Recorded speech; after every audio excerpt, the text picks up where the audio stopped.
नमस्कार दोस्तों, मेरा नाम सुमित सिंह है। विज्ञान के ज्ञान चैनल में मैं आपका स्वागत करता हूँ। आज की टॉपिक सारे 9th 10th 11th 12th यानी कि मैं ये कहूँ 6 से लेकर के 16 जितनी बड़ी क्लासेस हैं उन सबके लिए पहली चीज कि किताब कैसे पढ़ें, बुक कैसे पढ़ें। दूसरी चीज किताब को पढ़ करके प्रश्नों को निकालना कैसे सीखें। कैसे हमें ये लगता है कि यार ये चैप्टर हमने पढ़ा था लेकिन ये चैप्टर से बाहर का है, एग्जाम में कुछ आउट ऑफ सिलेबस आ गया, हम कैसे पता लगा सकते हैं कि ये चीज आउट ऑफ सिलेबस था या नहीं था। देखिए, किसी भी चीज में से जब हमें कोई चीज एक्सेप्ट करके निकालनी रहती है तो सबसे महत्वपूर्ण ये होता है जानना कि क्या हम उसकी हर एक बारीकी को, हर एक सीन को समझेंगे। जैसे आपने देखा होगा कभी क्रिकेट मैच में अगर एलबीडब्ल्यू हो जाता है तो उस सीन को 8-10 बार अलग अलग एंगल से दिखाया जाता है। कभी बॉल इधर से दिखाता है, कभी इधर से दिखाता है, कभी इधर से दिखाता है, कभी पीछे से दिखाता है कि हर एंगल से देखो कि बॉल उसके लेफ्ट बॉल मतलब लेग पे लगा था कि नहीं। ठीक उसी प्रकार से एग्जाम में आने वाले क्वेश्चंस को आपको सारे एंगल से देखना पड़ेगा, हर एंगल से, टीचर के एंगल से, स्टूडेंट के एंगल से, आपके अपोनेंट के एंगल से कि कोई हमको हराने के लिए पूछता, हराता तो कैसे हराता। फिर एक एग्जामिनर जो हमें कंपटीशन में जिसके पास सिर्फ 30 सीट है लेकिन 3 लाख लोगों ने अप्लाई किया है, वो हमको हराने के लिए, भाई जाहिर सी बात है एक नेचुरल टेंडेंसी है कि अगर आपने एक एग्जाम के लिए आपने भरा, मान लीजिए कि वहां पे पहले से आपको मालूम है कि 30 सीट्स है, लेकिन ये 30 सीट्स के लिए अगर आपको मालूम है कि 3 लाख लोग लगे हैं लाइन में, तो आप सोचो कि 30 सीट्स के लिए अगर 3 लाख लोग लगे हैं और मान लो कि ये चैप्टर है इसी पे से सॉल्व, जिसको पास करने के बाद आप टॉप 30 में आएंगे।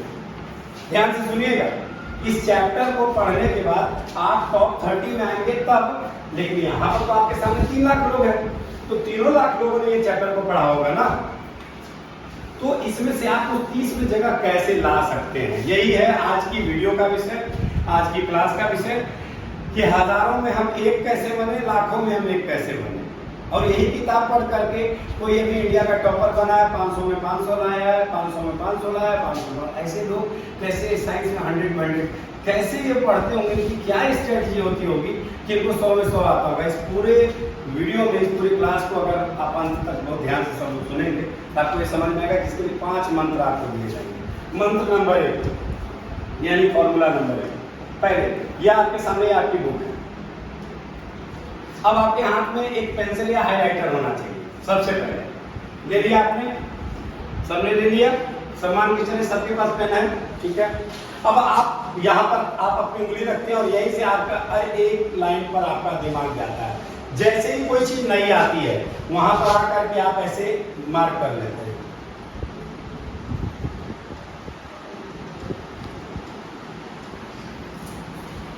ये पहली लाइन में कुछ ऐसे वर्ड्स थे जो आपको क्लिक किया कि यार ये कुछ डिफरेंट है, इसका मतलब क्या हो सकता है। जैसे you have learned in your previous class that सोर, बापू में ये क्या होता है यार, सोर का क्या मतलब। आपने तुरंत डिक्शनरी उठाई, कहीं से उठाया, गूगल किया, तुरंत आपको मालूम पड़ा कि इसका मतलब खट्टा और इसका मतलब कड़वा। अब आपके दिमाग में आया कि पहले की क्लासेस में आपने पढ़ा था कि जो चीजें खट्टी होती है और कड़वी होती है, फिर आया due to acid and base, या चैप्टर का नाम भी एसिड बेस है, ये एसिड बेस क्या हो गया, यही आपका पहला प्रश्न उठता है इसी लाइन से। What is acid, why it is और इन टेस्ट। समझ में आया शिवानी, समझ में आया। एक लाइन पढ़ा, एक लाइन में आपके 2 क्वेश्चन आया कि नहीं आया। ये है आपका पहला ट्रिक, सरल ट्रिक। आपने लाइन पढ़ा, आपको लाइन पढ़ते ही आपके दिमाग में आया यहीं पर हमको ये बात क्यों समझ में आया, वो देखो ध्यान से। यहाँ क्लियर लिख रहा है due to acid and base, तो due to acid and base कोई चीज खट्टा और कड़वा क्यों हो जाएगा भाई। पहला लाइन आया आपके दिमाग में, आया कि नहीं आया, बोलो ये सर। आराम से समझ में आया कि आपको ये लाइन खुद ही पूछ रहा है कि बेटा ये बताओ ये सोर क्यों है, ये बिटर क्यों है, क्यों, क्योंकि ये एसिड और बेस है। आखिर एसिड और बेस में ऐसा क्या होता है कि वो चीजों को खट्टा या कड़वा कर देता है। ये आपका पहला प्रश्न। यहीं पर आप अपने क्लास के दूसरे बच्चों से एक पॉइंट आगे निकल गए, फिर दूसरे पॉइंट पे आप आए, फिर इसको आपने यहाँ से ध्यान रखा है if someone in family problem suffering from problem of acidity, आपका क्वेश्चन तैयार हो रहा है। अब ये क्वेश्चन आपका तैयार हुआ कि एसिडिटी क्या है, व्हाट इज एसिडिटी। आपने नया वर्ड पढ़ा। अब आपके दिमाग में एसिडिटी, आफ्टर ओवर ईटिंग, ये व्हाट इज ओवर ईटिंग? दो क्वेश्चन फिर आया आपके दिमाग में, what is acidity, what is over eating. आप समझ रहे हो अनवी मैं क्या कर रहा हूं? मैं एनसीईआरटी में से आपको बता रहा हूं कि हजारों क्वेश्चन हैं इसमें। आप सिर्फ एक्सरसाइज देखते हो, स्कूल के नोट्स पढ़ते हो, थोड़ा बहुत ऊपर नीचे की वीडियोस देखते हो और आपको ये लगता है कि आपका पूरा हो गया। एक बात याद रखिए, यूपीएससी का मंत्र है, यूपीएससी यानी कि यूनियन पब्लिक सर्विस कमीशन, जिसको पढ़ करके लोग डीएम, एसडीएम, आईपीएस बनते हैं, उसका सरल नियम है, जिसने एनसीईआरटी यहाँ से लेकर यहाँ तक एक भी लाइन नहीं छोड़ा वही आईएएस बनता है, एक एक लाइन पढ़ने वाला। जो कि तब उसको पता होगा कि कितने तरह के क्वेश्चंस बन सकते हैं। मैंने कहा ना कि अगर आपको हमसे लड़ना है, ध्यान से सुनिएगा, मान लीजिए मैं आईआईटी हूँ, मेरा नाम आईआईटी है, और आप मुझे जब तक नहीं हराएंगे तब तक आप अंदर प्रवेश नहीं करेंगे जहां से आपके जीवन की सफलता की द्वार आएगी। तो पहले आप ये तो देखो कि मैं कितना मजबूत हूँ, मुझे किस ताकत से ढकेलोगे कि मैं गिर जाऊं, आए ना। अब होता क्या है कि हम किसी को यूं आए और ऐसे छू करके निकल गए, और हमने कहा हम गए थे, हमने एग्जाम दिया था, एग्जाम देना मीन्स छूना, एग्जाम पास करना मतलब उसको गिरा देना। तो हम किस प्रेशर से पढ़े थे, हमारी रणनीति क्या थी, पढ़ते वक्त हमने टीचर की तरह सोचा कि नहीं सोचा, हमने एक इंस्टीट्यूशन की तरह सोचा कि नहीं सोचा, हमने खुद के दुश्मन की तरह सोचा कि नहीं सोचा। जब ये तीन प्रश्न आपके दिमाग में आ गया किसी चैप्टर का, आप उस चैप्टर के हीरो नंबर 1 हो जाएंगे। कोई माइक वाला आपको हरा नहीं सकता, कोई हो भले 100 में 100 वाला हो, कहे यार कहाँ से पढ़ के आएगा, इतना डेप्थ में कैसे जानते हो, या तुम हो क्या चीज। क्योंकि देखिए प्रश्न आपका दिल और दिमाग पैदा करता है, उसका जवाब आपको आपके शिक्षक देते हैं, और आपकी अंतरात्मा उसको जब ढूंढने के लिए तब चारों ओर खोजेंगे ना तो कई नई चीजें मिलेंगी। कई बार ऐसा होता है कि खोजते नेट पे कुछ और है, उसके नीचे 4-5 सजेशंस और आ जाते हैं, उससे आप ज्ञानी होते हैं।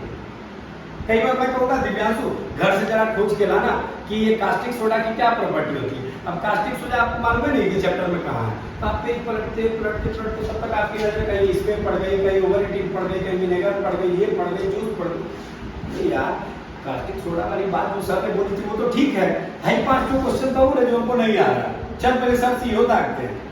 ये होता है अच्छे बच्चे का पहचान, क्योंकि वो पढ़ता है जीतने के लिए नहीं। याद रखिएगा, जो लोग अच्छे मार्क्स के लिए पढ़ते हैं उनको कामयाबी कभी नहीं मिली है। जो लोग अच्छे नॉलेज के लिए पढ़ते हैं उसकी एज तक पहुंचते हैं। नॉलेज दो शब्द से बना है, नो एंड एज। एज मतलब किनारा, नो मतलब जानकारी। जो जानकारी हमें एकदम किसी चीज के किनारे तक ले जाए, अंत तक ले जाए, वही ज्ञान है। वही क्या है? ज्ञान। जिस बच्चे के अंदर में ये समझ आ गई कि मुझे किताब को इस तरह से पढ़ना है कि कल मैं स्कूल में जाऊं तो मेरा टीचर, मेरा दोस्त ये कहे कि यार तू क्वेश्चन कहां से लाता है, समझ लो उसका 100 आएगा। आप समझ रहे इस बात को? चलिए अभी तो हम लोगों ने 2 लाइन में 4 क्वेश्चन निकाले, फिर क्वेश्चन, फिर यहाँ से हम आगे बढ़े। अब पढ़ते पढ़ते लोगों की नजर एसिडिटी पढ़ी, एसिडिटी का जवाब खोज लिए, ओवर ईटिंग, फिर कुछ देर के बाद आए लिखा हुआ सजेस्ट एज रेमेडी। रेमेडी क्या होती है? तो रेमेडी का आपने मीनिंग खोजा, बाद में मालूम पड़ा रेमेडी मतलब उपचार, उपचार यानी इलाज। मतलब अब आपको ये पता चल गया कि इलाज, एसिडिटी के इलाज के लिए लेमन जूस, विनेगर और बेकिंग सोडा सॉल्यूशन दिया जाता है। तो क्वेश्चन व्हाई लेमन जूस,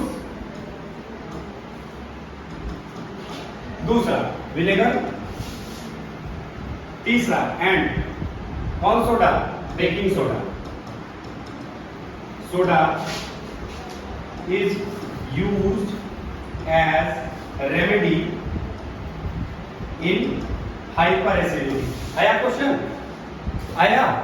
समझ आया मेरी बात? एक पैराग्राफ में आपके 5 क्वेश्चन लिखे। सोचो कितने पैराग्राफ हैं, कितना क्वेश्चन होगा। अब सोचो, अब और आगे बढ़ो। अब यहाँ पर आप खत्म करो इसको। ये सब पढ़ने के बाद, ये सब पढ़ने के बाद यहाँ आते हैं, ये क्वेश्चन आप पढ़ते हैं। जनरली बच्चों का ध्यान यहाँ पर ज्यादा होता है, यार ये क्वेश्चन इसको कर लेते हैं, एग्जाम में आ सकता है। अगर आप सिर्फ इसको किए हैं तो सोचो कि अगर इस पैराग्राफ में आपका 5 क्वेश्चन था तो यहाँ से यहाँ तक में 10 क्वेश्चन और रहेंगे। अब ये 15 क्वेश्चन तो आपसे छूट गए, क्योंकि आपने क्या किया, ट्रिक लिया। आपने ट्रिक ये लिया कि आपने प्रीवियस ईयर के क्वेश्चन उठाए कि हाँ एसिड से सॉल्ट चैप्टर से ऐसे क्वेश्चन आते हैं, ज्यादातर गेस किया आपने। हर साल तो यही आता है और कुछ तो आएगा नहीं। मालूम पड़ा उस साल पैटर्न चेंज हो गया। पैटर्न चेंज हुआ, हो सकता है कि किताब में मतलब जो एग्जामिनर था उनके दिमाग में आया कि चलो देखते हैं कि बच्चे कितने अच्छे रीडर, कितने अच्छे, और एक अच्छा रीडर कैसे माना जाता है, जब वो किताब की हर एक चीज को बारीकी से जानता है। अब वो क्या किया, फिर वो उसने पढ़ना शुरू किया, फिर पढ़ा which property did you think while choosing the remedy. ये क्वेश्चन आता है, इसको सजेस्ट किया, लिखा कि जब आप किसी को बेकिंग सोडा या किसी को लेमन जूस या किसी को कुछ देंगे तो आप उसको रेमेडी या उपचार के तौर पे क्यों दे रहे हैं। तो आपका क्वेश्चन हुआ ना, आपने इसको क्यों चूज किया। आपने किसी को खाने के बाद सलाद में नींबू क्यों दिया, बताओ। किसी के पास जवाब है, हाँ बोलो। खाना पच जाए, सिर्फ ये कैसे पचा देता है। फिर क्वेश्चन हमने पूछा नींबू में ऐसा क्या है कि उसने खाना पचा दिया। नींबू में एसिड है, पेट में एसिड भी है, तो एसिड का नहीं पचा रहा। अच्छा पीएच अलग अलग, इसलिए तो उस हिसाब से तो हम लोगों को सल्फ्यूरिक एसिड पी लेना चाहिए, उसका पीएच सबसे अलग है। हमने नींबू ही क्यों लिया, मेरा पीएच लेवल। अच्छा लेमन फिक्स पीएच लेवल का होता है। हरा नींबू और पीला नींबू में आप ट्राई कर लेना, दोनों के खट्टेपन में अलग अलग पीएच आता है। एक ही नींबू में आपको कई पीएच मिल जाएंगे। नींबू फैमिली का ही संतरा और मौसमी भी है, तो फिर संतरा मीठा क्यों लगता है। खाने पर संतरा किसी को क्यों नहीं देते, नींबू ही क्यों देते हैं। मेरा क्वेश्चन ये है, आप ऐसे बनेंगे टॉप। जब तक आप जिद नहीं करोगे कि नहीं मुझे इसका आंसर चाहिए, तब तक आप टॉप नहीं करोगे। आप भी कर फिर पीएच क्यों, पीएच ओवर ईटिंग का पीएच से क्या कनेक्शन है। अरे भाई इतना बताओ, आपके पास इतनी बड़ी थैली है, उसमें आप 10 ग्राम चीनी लेके चल सकते हो, आपको 100 ग्राम लेकर के चलना है। ठूस के चलोगे तो पन्नी फटने का डर है ना। तो आपने ओवर ईटिंग किया, तो नींबू क्या कर रहा है उसमें जाकर उसको पचा रहा नहीं। पहले नियम तो ये भी समझ लीजिए कि खाने के बाद हमारे पेट का टेम्परेचर चेंज हो जाता है। तत्काल नींबू पानी या कोई भी पानी पीने से खाने की पाचन शक्ति में दिक्कत आती है। फिर भी लोग खाने के बाद नींबू निचोड़ के पी लेते हैं, ये कहते हैं कि मेरा खाना पचेगा। एक तो पेट में पहले से एसिड है, ऊपर से आप और एसिड डाले तो हाइपर एसिडिटी होगी कि नहीं होगी। नींबू क्यों दिया उसको, विनेगर क्यों दिया, क्यों नहीं उसको बेकिंग सोडा दिया। उसको बेकिंग सोडा ना देंगे भाई, अजीब बात है। आप यही आपको क्वेश्चन में आपको समझ नहीं आ रहा कि सर नींबू तो नुकसान करेगा, क्यों, क्योंकि ज्यादा उसने खाना खाया था तो उसके पेट में एसिडिटी हुई थी। तो एसिडिटी में हम और एसिड क्यों देंगे उसको, वो पागल हो जाएगा। उसको हम बेस देंगे, क्या देंगे, तो बेस इसमें से कौन सा था, बेकिंग सोडा। क्या था, बेकिंग सोडा। तो सर हम उसको बेकिंग सोडा देंगे। समझ में आया है सर, क्वेश्चन में ही आपका आंसर था। फिर बात नहीं समझे, नींबू खाना मतलब ठीक है, नींबू डाइजेस्ट करने के लिए माना जाता है, लेकिन कैसे। नींबू का सबसे बड़ी प्रॉपर्टी क्या है कि जैसे देखिए हम जब कम हल्का खाना खाए होते हैं तो नींबू पाचक के तौर पे काम कर सकता है। तब जब आपके पेट में जो एसिड है वो जो है ओवर सिक्रीट न हो रहा हो, तब भर पेट आपने खाना खाया तो आपको ये मालूम है कि जब एसिड ऊपर की ओर रिफ्लक्स कर रहा है, जब आप खट्टी डकार आ रही है, एसिड यहाँ तक आपके आ रहा है, तो आप उसको जहर को जहर से थोड़ी मारेंगे। तो फिर आप उसको डाउन करने के लिए इनो पीते हैं। इनो नींबू से नहीं, उसमें नींबू छापा है, नींबू से नहीं पाना। नींबू का फ्लेवर है, मतलब महक उसमें है। आपको सोडा, क्या है, सोडा। इसीलिए आजकल एक कंपनी निकली सोडा जी, सोडा जी, जैसे इनो है वैसे एक कंपनी टीवी पे ऐड आता है, सोडा जी का ऐड आता है। अब वो सोडा जी को ही काम कर रहा है, कोल मिला करके उसको सोडा दिया जाएगा। जैसे आपको कहीं अगर हड्डा और चींटी काटा है तो वहां पर आकर के तेजाब गिराएंगे कि उसमें चूना पोतेंगे, चूना पोतेंगे। चूना क्यों, क्योंकि चूना क्या है, एसिड, बेस है, बेस।